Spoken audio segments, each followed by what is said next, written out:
चलिए जी, जय हिंद दोस्तों, welcome to the tax club. तो हम डिस्कशन कर रहे थे, लास्ट वीडियो में मैंने डिस्कशन करा था आपसे एचआरए के लिए, और हमने कुछ अलाउंसेस से रिलेटेड डिस्कशन कर रहे थे। और हमने एचआरए में समझा था कि साहब अगर आप अपनी डिफॉल्ट स्कीम मतलब न्यू स्कीम में जाते हो तो आपको एचआरए की कोई एग्जाम्पशन नहीं मिलेगी, लेकिन अगर आप ओल्ड स्कीम में रहते हो मतलब ऑप्शनल स्कीम में जाते हो तो आपको एचआरए की एग्जाम्पशन मिल जाएगी। और एग्जाम्पशन में क्या लिमिट्स थी? पहली लिमिट थी कि भाई actual HRA receive by the employ for relevant period. हमने फोकस करा था रेलिवेंट पीरियड क्या है साहब, हर जगह पढ़ रहे थे relevant period. Rent paid less 10% of salary for relevant period, 50% of salary, 40% salary, 50% of salary in case आप सिटी मुंबई कोलकाता दिल्ली चेन्नई में रहते हो, 40% अगर आप इसके अलावा कहीं और रहते हो। उसके बाद मैंने यहाँ पे कुछ बात बताई थी आपको कि साहब एग्जेम्पशन आपको तभी मिलेगी डिफॉल्ट टैक्स स्कीम में। दूसरा पॉइंट था मीनिंग ऑफ सैलरी का, हमने सैलरी का मतलब समझा था बेसिक डीए कमीशन। सैलरी सिर्फ आपको ड्यू बेसिस पे कंसीडर करनी है, only for the period when rented accommodation is occupied by the employ. जिस पीरियड में एम्प्लॉय ने रेंट पे लिया है घर, सिर्फ उस पीरियड की सैलरी कंसीडर करनी है। और रेलिवेंट पीरियड का मतलब वो पीरियड है जब आपने रेंटेड अकोमोडेशन ली है ड्यूरिंग द प्रीवियस ईयर। तो रेलिवेंट पीरियड का मतलब वो पीरियड जब आपने अकोमोडेशन रेंट पे लिया, मतलब जब आप कहीं किराए पर रह ले रहे हो। अदरवाइज हमें इसके अलावा कोई और पीरियड को कंसीडर नहीं करना। अब ये जो थोड़ा सा डाउट है ना, ये एक क्वेश्चन करेंगे उस पर सारे डाउट क्लियर हो जाएंगे। Exemption is not available to an assessee who lives in own house और in a house for which he is incurred the expenditure of rent. ये जो तीनों पॉइंट है ना, DEE CDE, ये तीनों पॉइंट अभी एक क्वेश्चन करेंगे, उसमें आपका बिल्कुल क्लियर हो जाएगा। और यहां पर हम क्या बात कहना चाह रहे हैं ये भी बात वहां पे कॉन्सेप्ट क्लियर हमारा हो जाएगा। चलिए क्वेश्चन देखते हैं जरा एक। 4.2 को भी छोड़ दो, 4.3 देखिए। 4.2 में ऐसा कुछ खास नहीं है। 4.3 देखिए कि Shyam Kumar has the following receipt from his employer. अपने एम्प्लॉयर से कुछ इसको रिसिप्ट है। क्या क्या रिसिप्ट है जरा देख लेते हैं। कहता है कि बेसिक पे उसको मिलता है 60,000 प्रति माह, जिसमें से 10,000 इंक्रीमेंट लगता है 1 जनवरी 2023। इसको 2024 कर लो प्लीज। 1 जनवरी 2024 से इसको इंक्रीमेंट मिलता है। डी है आपका 20% सैलरी का, बेसिक सैलरी का।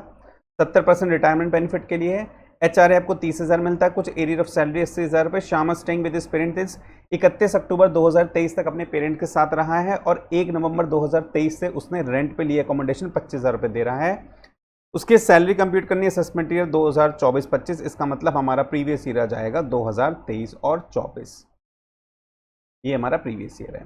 देखिए यहाँ पर ईयर की रेलिवेंसी नहीं कि किस प्रीवियस ईयर के लिए मैं कैलकुलेट कर रहा हूँ, हमें यहाँ पे समझना है कि सब कॉन्सेप्ट क्या हम समझना चाह रहे हैं।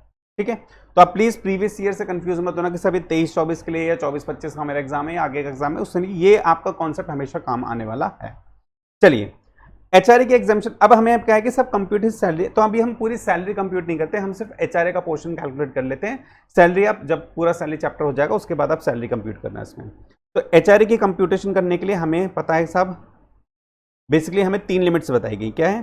पहला एक्चुअल एचआरए रिसीव। देखिए यहाँ पे बिल्कुल इजी टर्म में समझेंगे। पहला क्या है? Actual HRA receive. Actual HRA कितना था? 30,000 रुपये प्रति माह। 30,000 into actual HRA receive 30,000 into 12, यही होगी वैल्यू। 30,000 इंटू 12 3,36,000, ऐसी आना चाहिए वैल्यू। गलत जवाब। यहां पर अब यही कॉन्सेप्ट मैंने क्या बोला था कि सिर्फ आपको रेलिवेंट पीरियड, मतलब आपको एचआरए भी किस पीरियड का लेना पड़ेगा, सिर्फ रेलिवेंट पीरियड के लिए कंसीडर करना है। अगर हम वापस अपने सेंटेंस को पढ़ें, वहां पर जो हमारी लिमिट्स लिखी हुई थी उसने क्या बोला था? Actual allowance received by employ for relevant period. हमें सिर्फ रेलिवेंट पीरियड, और रेलिवेंट पीरियड का मतलब है means the period during which the rented accommodation was occupied by the associate during the previous year. इसका मतलब मुझे एचआरए सिर्फ उस पीरियड के लेना है जिस पीरियड में असेसी ने रेंट पे किराए पर घर ले रखा था। और हमारे क्वेश्चन में हमने यहाँ पे बताया हुआ है कि भैया 31 अक्टूबर 2023। अब मेरा अगर प्रीवियस ईयर 23-24 है, यानी 1 अप्रैल 2023 से लेकर 31 मार्च 2024 तक का पीरियड है, और वो ये कह रहा है कि 31 अक्टूबर 2023 तक तो वो अपने पेरेंट्स के साथ था। इसका मतलब अप्रैल, मई, जून, जुलाई, अगस्त, सितंबर और अक्टूबर, 7 महीने तो वो अपने पेरेंट्स के साथ था। बाकी के 5 महीने 1 नवंबर 2023 से उसने रेंट पे घर लिया, इसका मतलब नवंबर, दिसंबर, जनवरी, फरवरी, मार्च, 5 महीने वो किराए पर था। तो मुझे एक्चुअल एचआरए जो रिसीव है वो रेलिवेंट पीरियड के लिए लेना, और रेलिवेंट पीरियड में मेरा वो पीरियड जो रेंट पे कर रहा हूँ, रेंट में कितने महीने के लिए पे कर रहा हूँ, सिर्फ 5 महीने के लिए। तो इसका मतलब यहाँ पर ये हुआ कि ये मुझे 12 नहीं लेना चाहिए, ये मुझे लेना चाहिए सिर्फ 5 महीने के लिए। तो ये आ जाएगा 1,50,000, ये आपका आ जाएगा 1,50,000। तो थोड़ा सा मैं इधर करके लिख देता हूँ। पहला है मेरा एक्चुअल एचआरए रिसीव 30,000 इंटू 5, 1,50,000, ठीक है। दूसरा आता है कि भैया rent paid minus 10% of salary, rent paid minus 10% of salary. अब मैंने रेंट कितने महीने का दिया है, मैंने जो रेंट दिया है वो कितने महीने का दिया है, मैंने रेंट दिया है सिर्फ 5 महीने का, क्योंकि 7 महीने तो वो अपने पेरेंट्स के साथ ही रह रहा था। सिर्फ 5 महीने का रेंट दिया है, और रेंट मैंने कितना दिया है, 25,000 इंटू 5 महीने,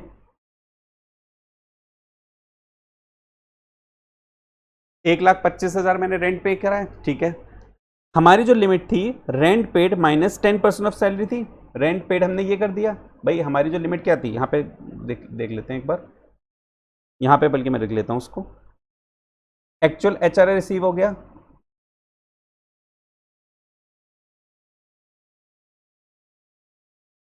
$1,50,000, ठीक है। सेकंड मेरा क्या है, rent paid minus 10% of salary, minus 10% of salary. अब यही पॉइंट थोड़ा सा टेक्निकल है, टेक्निकल क्यों देखते हैं। रेंट मैं दे रहा हूँ 25,000 रुपये, कितने महीनों के लिए, सिर्फ 5 महीनों के लिए। 10% ऑफ सैलरी, सैलरी भी मुझे कितने पीरियड के लिए लेनी है, सैलरी मुझे लेनी है is to be taken on due basis only for the period which rented accommodation is occupied by the employ. Salary भी मुझे किस पीरियड के लिए लेनी है, कि जिस पीरियड में रेंटेड अकोमोडेशन मतलब किराए पर घर लिया था, उसी पीरियड के लिए मुझे सैलरी भी कंसीडर करनी पड़ेगी। देखिए 10%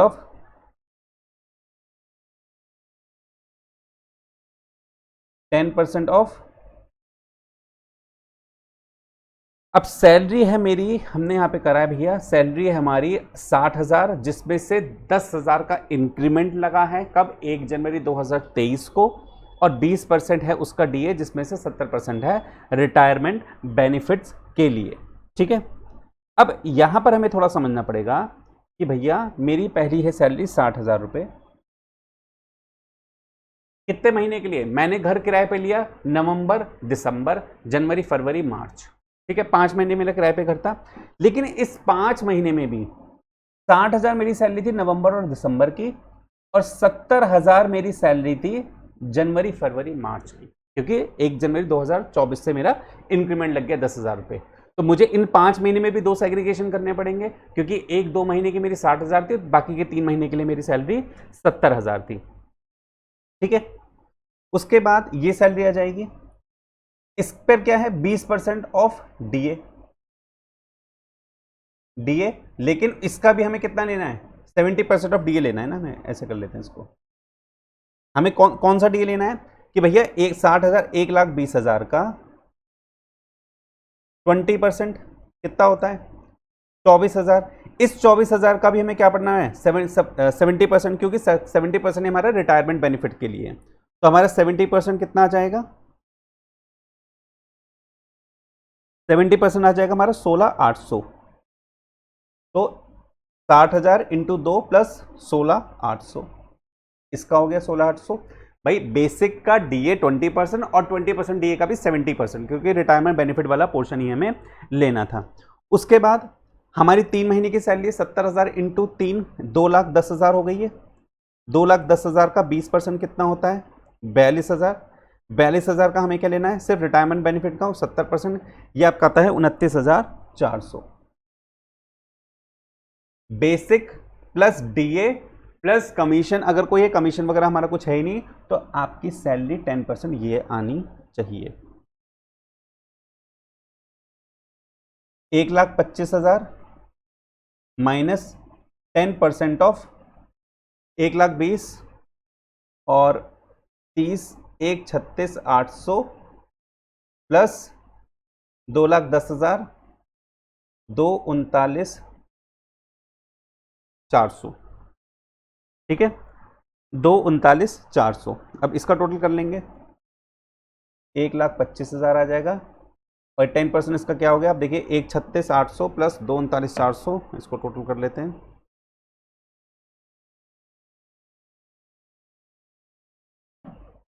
एक 36,800 प्लस 2,39,400 का 10% लेना है, मतलब 10% हमें लेना है 3,76,200 का।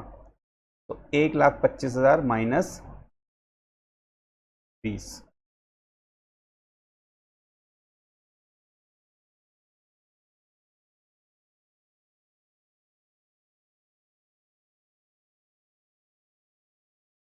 हाँ जी। तो 1,25 माइनस 36,320, 1,25 माइनस 37,620, ये आपका आएगा 87,380। तो एक लिमिट मेरे पास आई 1,50,000 की एक्चुअल HRA रिसीव, एक लिमिट मेरे पास आई एक्चुअल HRA रिसीव, एक लिमिट आई मेरे पास 87,380 की, और थर्ड हमें जो कैलकुलेट करनी है वो हमें क्या लेनी होती है, 40 या 50% ऑफ सैलरी। अब हम कहाँ रह रहे हैं, दिल्ली में, दिल्ली में लेगा 50% ऑफ, थर्ड में लेंगे 50% ऑफ सैलरी। अब सैलरी कौन सी लेंगे, जो हमने यहाँ पर कैलकुलेट ऑलरेडी करी हुई है ना, ये वाला पोर्शन, हमने ये वाला पोर्शन कैलकुलेट करा हुआ है सैलरी का, ये वाली हमें सैलरी लेनी है, क्योंकि हमें क्या 3 और 2 का बाइफर्केशन चाहिए। तो 39,400 ये आपका आएगा 50% of 3,76,200, that is 3,76,200 divide by 2, 1,88,10। तीसरी लिमिट मेरे पास क्या आई, 1,88,100 की। HRA एग्जाम कितना होगा, लीस्ट ऑफ द फॉलोइंग हमने बात करी थी भाई, लीस्ट 1,50,000 है, 87,380 है, 1,88,100 है, तो भैया हमारा लीस्ट ऑफ द फॉलोइंग है 87,380। तो हमें जो HRA मिल रहा था, अब बात ये आ रही है कि भैया हमारे, ये तो हमने बात वो करी जो एक्चुअल HRA रिसीव एग्जेम्पशन के लिए, लेकिन मेरे पास एक्चुअल जो मुझे HRA मिल रहा था वो कितना मिल रहा था, मुझे जो HRA मिल रहा था वो मिल रहा था 30,000 रुपये प्रति माह। ये 30,000 रुपये पर मंथ का जो HRA मिल रहा था, क्या मुझे उस पीरियड के लिए भी मिल रहा था जब मेरे पास कोई रेंट पे प्रॉपर्टी नहीं थी, मतलब मैंने कोई रेंट नहीं पे कर रखा था, जब मैंने कोई रेंट भी पे नहीं कर रहा था तब भी मुझे 30,000 रुपये पर मंथ मिल रहा था। लेकिन मैंने कहा था कि साहब जब हम एग्जेम्पशन HRA के एग्जेम्पशन क्लेम करेंगे तब हमें रेलिवेंट पीरियड ध्यान रखना है, लेकिन अब जब हमें कैलकुलेट करना है टैक्स, HRA 30,000 रुपये प्रति माह, ये तो मुझे पूरे महीने का लेना पड़ेगा ना भाई। मैंने वहां पर 12 महीने क्यों लिया, हमने वहां पर 12 महीने लिए एग्जाम्शन निकालने के लिए। 12 महीने मैंने क्यों लिए, वहां पर मैंने 5 महीने लिए एग्जाम्शन निकालने के लिए, एग्जाम्शन के लिए मुझे रेलेवेंट पीरियड को कंसीडर करना है। लेकिन भैया HRA तो आपको उस पीरियड के लिए भी मिल रहा था। अगर मैं इसको अगर मैं इसको भी 2 पार्ट में डिवाइड करूं, मान लीजिए मैं एक इसका ले लूं 30,000 इंटू 5 और 30,000 इंटू 7, 7 वाला पीरियड कौन सा है, अप्रैल मई जून जुलाई अगस्त सितंबर अक्टूबर, जब वो रेंट पे रह ही नहीं रहा था, अपने घर में रह रहा था, अपने पेरेंट्स के साथ रह रहा था, कोई किराया भाड़ा नहीं दे रहा था। उस पीरियड के लिए 2,10,000 का इसको HRA मिला, क्या मैं इसको कोई एग्जेम्पशन दूं। अब भाई मैंने क्या बात, हमने यहाँ पे देखो लास्ट पॉइंट हमने क्या पढ़ा था कि साहब अगर exemption is not available to an assessee who lives in own house और in a house for which he has not incurred the expenditure of rent, इन 7 महीने के लिए उसने कोई रेंट नहीं दिया, तो क्या 2,10,000 पे कोई एग्जेम्पशन मिलेगी, नहीं साहब कोई एग्जेम्पशन मिलेगी। 30,000 इंटू 5 1,50,000, क्या इस पे हमने कोई एग्जेम्पशन कैलकुलेट करी, हाँ साहब 87,380 की हमने यहाँ पर एग्जेम्पशन क्लेम करी हुई है, क्योंकि ये वो पीरियड है जब वो रेंट पे कर रहा था। तो 1,50,000 1,50,000 माइनस 87,380 इज इक्वल टू होता है आपका 62,620। तो ये आपकी एग्जेम्प्टेड अमाउंट ये होगी, तो टैक्सेबल अमाउंट ये होगी और टैक्सेबल अमाउंट ये होगी, तो दोनों टैक्सेबल अमाउंट मिलके कितनी बन जाएगी, 62,620 प्लस 2,10,000, ये आपका टैक्सेबल आ जाएगा 2,72,620 का। एग्जेम्पशन अमाउंट तो हमें सिर्फ ये मिलेगी ना, 87,380 वाली जो हमने यहाँ पे कैलकुलेट करी है, 87,380 हमने यहाँ पे कैलकुलेट करी है वाली, इसकी एग्जम्पशन मिल जाएगी, बाकी तो भाई आपको टैक्सेबल पे करना ही पड़ेगा। ठीक है, तो 12 महीने को इस तरह से 2 में डिवाइड कर लिया। अब इस क्वेश्चन में 2 फैक्टर आ गए, एक तो हमने इंक्रीमेंट को भी समझ लिया कि सब जब आपकी सैलरी बीच में रिवाइज होती है, और दूसरा फैक्टर हमने समझ लिया कि अगर आप पूरे साल रेंट पे नहीं कर रहे हो, सिर्फ पोर्शन रेंट पे कर रहे हो, तो वहां पर ट्रीटमेंट किस तरह से हो। ठीक है, तो ये था आपका HRA का पूरा कॉन्सेप्ट का एक क्वेश्चन। चलिए नेक्स्ट वीडियो में हम आगे का डिस्कशन करते हैं अलाउंसेस से रिलेटेड। तब तक के लिए थैंक यू।